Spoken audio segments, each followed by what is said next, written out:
Hi viewers, Kanguva ட்ரெய்லரை பற்றி பார்ப்போம்.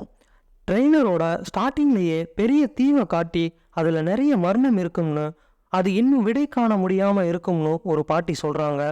பெருமாச்சி மக்களே அப்படின்னு சொல்லும்போது கூஸ்பம்ஸ் ஆகுது.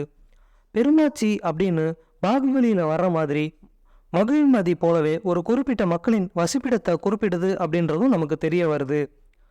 படத்தோட ட்ரெய்லர் பாகுபலியை விட பிரம்மாண்டமாக இருக்கிறது நமக்கு தெரியுது. விஎஃப்எக்ஸ் காட்சிகள் பிரமிக்க வைக்குது. தேவி ஸ்ரீ பிரசாத் அவரோட பின்னணி இசை நம்மளை மிரள வைக்குது. படத்தோட காஸ்டியூம்ஸ் எல்லாமே வேற லெவலில் இருக்குது. விருந்துக்கு வாரீரோ அப்படின்னு வில்லன் ஒரு கழுகை பார்த்து கேட்குறாரு. அந்த கழுகு தூதுவனா ஒரு முக்கியமான தகவலை வில்லனுக்கு கொண்டு சேர்க்குது அப்படின்றது நமக்கு தெரிய வருது. கங்குவா சூர்யா சார் அவரோட கைகளில் வர தழும்புகள் கடைசியாக மார்வலில் ரிலீஸ் ஆகியிருந்த பிளாக் பேந்தர் வில்லனுக்கும் இதே மாதிரியே இருக்கும் அப்படின்றது ஒரு ஒற்றுமையை நமக்கு காட்டுது. உன் ரத்தமும் என் ரத்தமும் வெவ்வேறா அப்படின்னு ஒரு படைத்தலைவனா மாசா வராரு. கங்குவா தன் சக வீரர்களை பார்த்து மண்ணோடு போனாலும் போவோம், முன் நெற்றியும் முழங்காலும் மண்டியிடா மண் தொடா அப்படின்னு ஸ்பார்டன்ஸ் படத்தில் வர்ற மாதிரி வெறித்தனமாக டைலாக் பேசியிருக்காரு. வேற மாதிரியான ஒரு பீரியாடிக் ஃபில்மாக இது இருக்க போகுது அப்படின்றதுல சந்தேகமே இல்லை. சூர்யா சார் தன் வாளாலேயே கிழிச்சிக்கிட்டு உன் ரத்தமும் என் ரத்தமும் வெவ்வேறா அப்படின்னு தன்னோட படைகளுக்கிட்டேயே சமத்துவத்தை பற்றி பேசுறது ரொம்பவே வேற லெவலில் இருக்குது.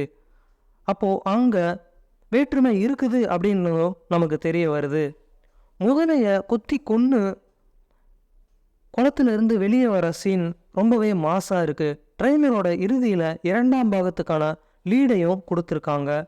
சூர்யா சார் பாபி கருணாஸ் மட்டும் இல்லாமல் இன்னொரு சஸ்பென்ஸ் கதாபாத்திரமும் இதோட இறுதியில் காட்டுறாங்க. கங்குவா பார்ட் 2 அடுத்த ஜனவரியில் ஸ்டார்ட் ஆக இருக்குது அப்படின்னும் தயாரிப்பாளர்கள் சைடில் சொல்லியிருக்காங்க. சூர்யா சார் தன்னோட 25 வருட கரியர்லேயே முதன் முறையாக 100 நாட்களுக்கு மேலே ஷூட் பண்ணப்பட்ட படம் இந்த படம் தான் அப்படின்னும் சொல்லியிருக்காரு. கங்குவா படத்தோட ட்ரெய்லர் ஒரு பக்கம் ரசிகர்களால் ரொம்பவே மாசாக கொண்டாடிட்டும் வராங்க. ஹேட்டர்ஸ் ஒரு பக்கம் அவங்கள ரசிகர்கள் கலாச்சிக்கிட்டும் வராங்க. படத்தோட எதிர்பார்ப்பு வேற லெவலில் இருக்குது அப்படின்னு தான் நம்ம சொல்லணும்.